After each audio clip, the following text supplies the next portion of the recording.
28º domingo do tempo comum, ano A. Primeira leitura, Isaías 25, 6 a 10a, Salmo 22. Segunda leitura, Filipenses 4, 12 a 14, 19 a 20. Evangelho, Mateus 22, 1 a 14. Mateus 21, 44, 46 não foi proclamado no 27º domingo do tempo comum. E são 3 versículos importantes por 2 motivos. Em primeiro lugar, porque Jesus, no versículo 44, acrescentou uma notícia sobre o uso que fez da pedra angular, citada no Salmo 118, 22 e 23, afirmando que a pessoa que cair sobre essa pedra será feita em pedaços e sobre quem essa pedra cair ficará esmagado. Visto que Jesus aplicou a si a imagem da pedra angular desse salmo, então é uma autorreferência e tem a ver com a rejeição à sua pessoa e à sua palavra. Em segundo lugar, porque nos versículos 45 e 46, os sumos sacerdotes e os fariseus perceberam que a parábola se referia a eles. Por isso a reação de querer prender Jesus, mas que foi frustrada, pois entre eles estava a multidão que considerava Jesus um profeta. Não é difícil de se perceber que a lógica por detrás das falas, das ações e reações tem a ver com a relação que se estabelece entre causa e efeito. É um método simples e eficaz de se propor algo e que este seja devidamente compreendido pelos interlocutores. Na sequência, Jesus voltou a falar em parábolas. Ao que tudo indica, os destinatários continuam sendo os mesmos e aparecem indicados pelo pronome oblíquo plural, lhes. Contudo, nada impede de se admitir que a multidão citada no versículo 46 também estivesse presente ouvindo esse novo e desconcertante ensinamento de Jesus. A diferença dos discursos anteriores, Jesus não incitou os seus interlocutores a darem uma resposta para alguma pergunta. Ele mesmo apresentou a reação do protagonista da parábola frente ao problema. A parábola foi contada em função do reino dos céus e se liga à referência dada no versículo 43. Além disso, parece que essa nova parábola, pelo contexto, tenha sido contada como uma forma de reação de Jesus às más intenções dos chefes dos sacerdotes e dos fariseus que planejaram prendê-lo. O tema da parábola é o banquete nupcial do filho de um rei. O ponto de partida é a ordem desse rei aos seus servos para que chamem os convidados para as núpcias. De imediato apresenta-se a complicação. Os convidados rejeitaram o convite e não quiseram comparecer. A reação do rei é intrigante, pois insiste no chamado e oferece motivação. Já preparei o banquete, os bois e os animais cevados já foram abatidos e tudo está pronto. Vinde para a festa. A atitude do rei encontra uma boa fundamentação em Isaías 25, 6 a 10a. Essa nova reação do rei, por certo, é curiosa, pois de início não fica indignado com a rejeição, mas dá uma segunda chance aos convidados para que mudem de decisão. Nota-se o alto nível e a abundância do banquete. Não deveria ser dispensado por nenhum convidado. Não obstante a ação benévola do rei, os convidados, se mantiveram avessos ao convite e agiram de forma impiedosa com o segundo grupo de servos que foram enviados. A mudança das atitudes do rei aconteceu como reação a essa indiferença. Não deram a menor atenção. Um foi para o seu campo, outro para os seus negócios, e ao crime que alguns dos convidados cometeram. Outros agarraram os servos, bateram neles e os mataram. Como dito acima, Jesus não pediu o parecer dos seus interlocutores, mas foi logo apresentando a reação sentença do rei. Ficou indignado e mandou suas tropas para matar aqueles assassinos e incendiar a cidade deles. Um olhar para as atitudes enérgicas do rei permite perceber a ascensão e a manifestação da sua divina soberania.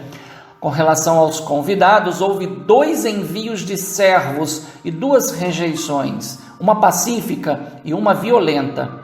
Esta, por sua vez, causou o envio das tropas e a destruição pelo incêndio da cidade dos homicidas. Um dado particular precisa ser sublinhado. Quanto tempo decorreu entre os 2 envios dos servos, o envio das tropas e a destruição da cidade? A parábola não revela, mas precisa ser levado em conta, pois a celebração das núpcias estava pronta e urgia pela presença dos convidados.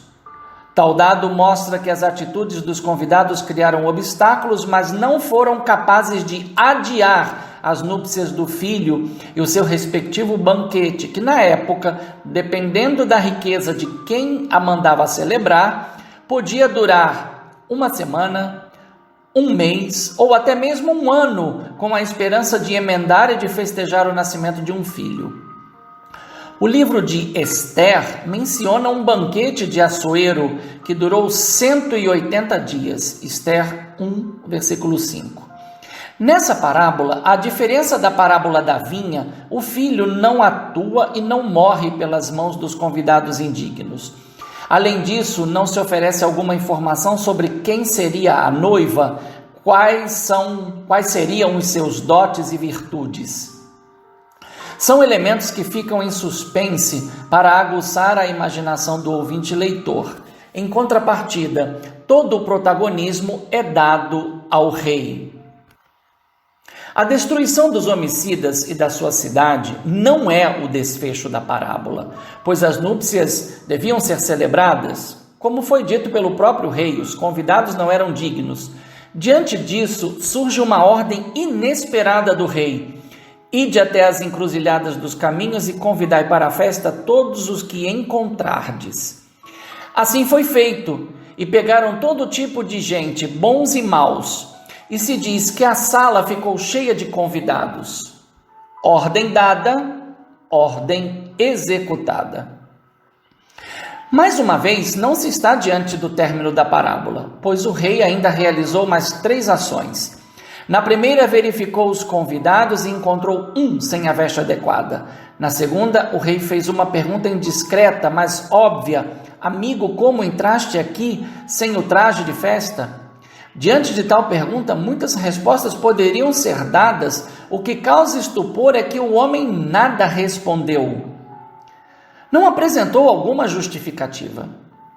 Na terceira ação, o rei ordenou a execução de uma sentença.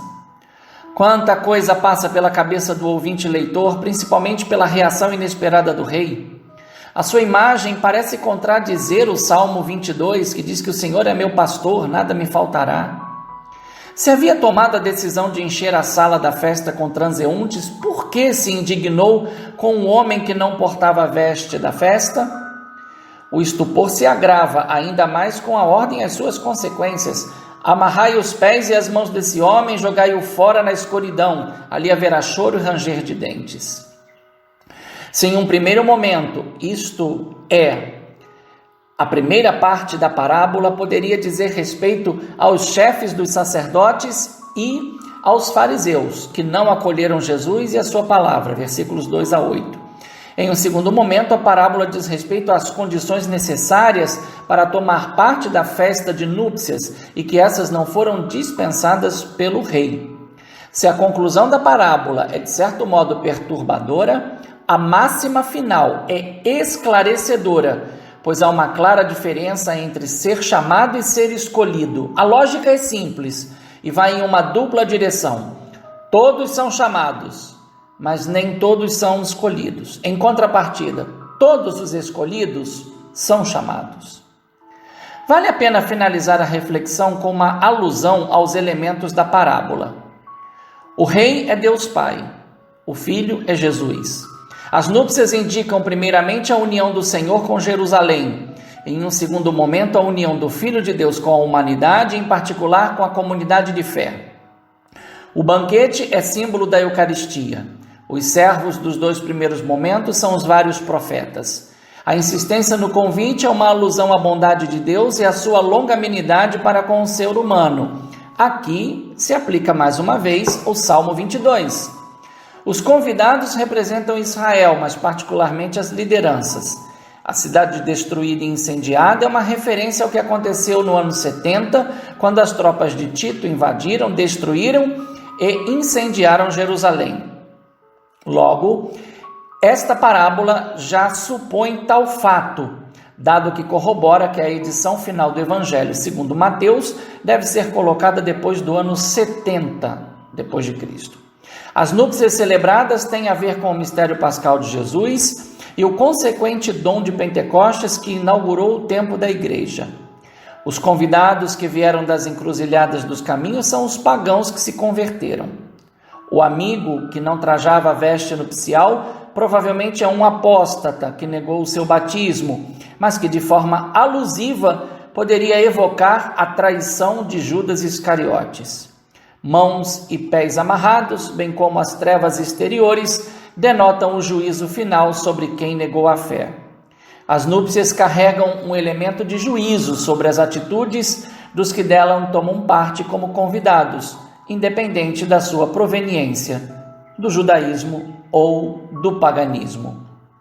Um bom e santo domingo no Senhor, um fraterno abraço, Padre Leonardo Agostini.